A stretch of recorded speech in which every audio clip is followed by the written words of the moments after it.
Bismillahirrahmanirrahim. Assalamualaikum warahmatullahi wabarakatuh. Alhamdulillahirabbil alamin. Wassalatu wassalamu ala nabiyyina Muhammadin wa ala alihi wa ashabihi wa man tabi'ahum bi ihsanin ila yaumiddin.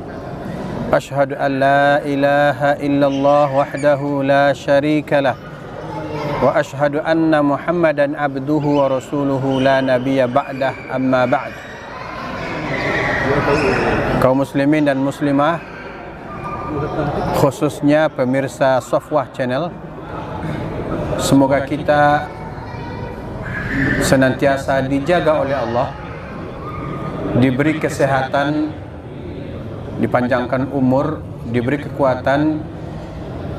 Semoga kita dapat bertemu kembali dengan Ramadan tahun ini, insyaallah ta'ala.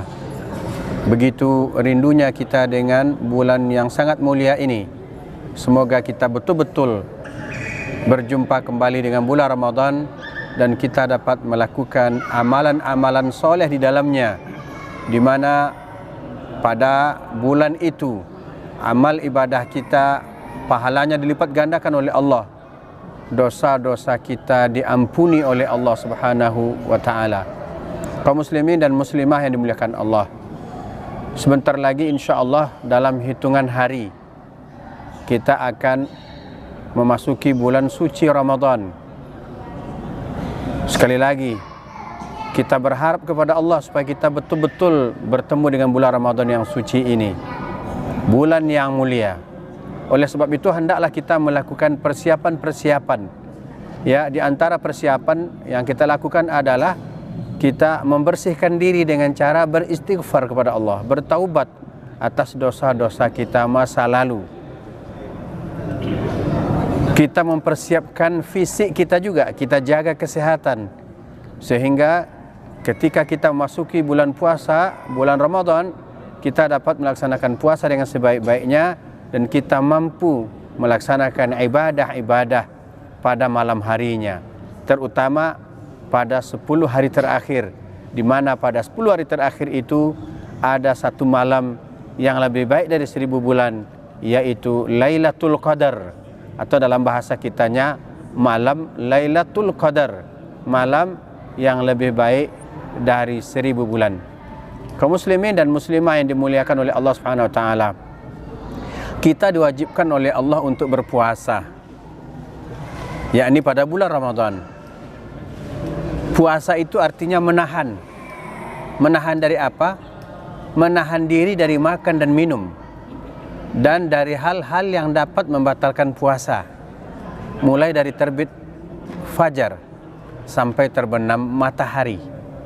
Jamaah yang dimuliakan Allah, kaum muslimin khususnya di Sumatera Barat dan umumnya di seluruh pelosok Indonesia, saat ini kita sedang berhadapan dengan sebuah masalah, yakni langkanya minyak goreng.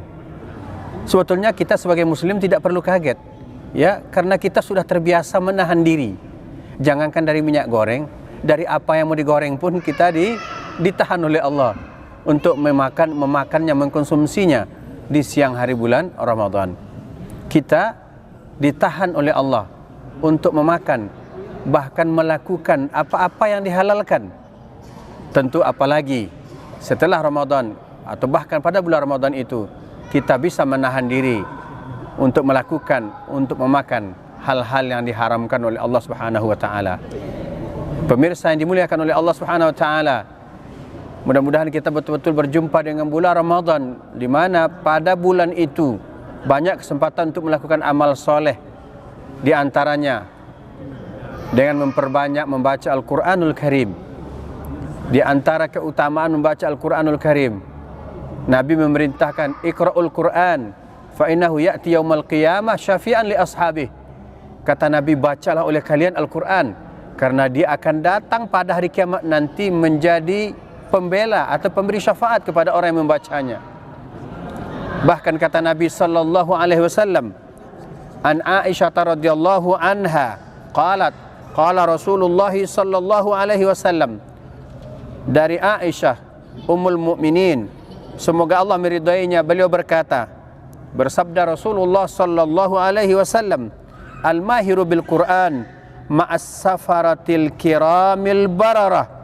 Rasulullah sallallahu alaihi wasallam bersabda, orang-orang yang ahli dalam Al-Quran akan dihimpun oleh Allah bersama dengan para malaikat yang mulia. Kemudian, walladzi yaqra'ul Qur'an wa yatata'u fihi wa huwa alaihi syaqqun lahu ajran. Rawahul Bukhari wa Muslim wa Abu Daud wa ghairuhum. Bahkan siapa yang terbata-bata dalam membaca Al-Quran karena sulit baginya untuk melafalkannya, dia masih dapat 2 pahala, yakni pahala membaca dan pahala kesungguh-sungguhan untuk membetulkan dan memperbaiki bacaannya. Walaupun hanya segitu mampunya, dia terbata-bata, bukan diniatkan atau bukan karena malas belajar, tapi memang segitu kemampuannya. Walaupun dia terbata-bata, tetap mendapatkan 2 pahala. Begitulah jamaah yang dimuliakan Allah. Apalagi apabila Al-Quran itu dibaca pada bulan Ramadan, tentu kita akan mendapatkan pahala yang berlipat-lipat. Oleh sebab itu, mari kita sambut bulan Ramadan ini dengan penuh harap. Jangan kita nodai dengan perbuatan-perbuatan yang hanya sekedar merupakan kebiasaan yang dilestarikan.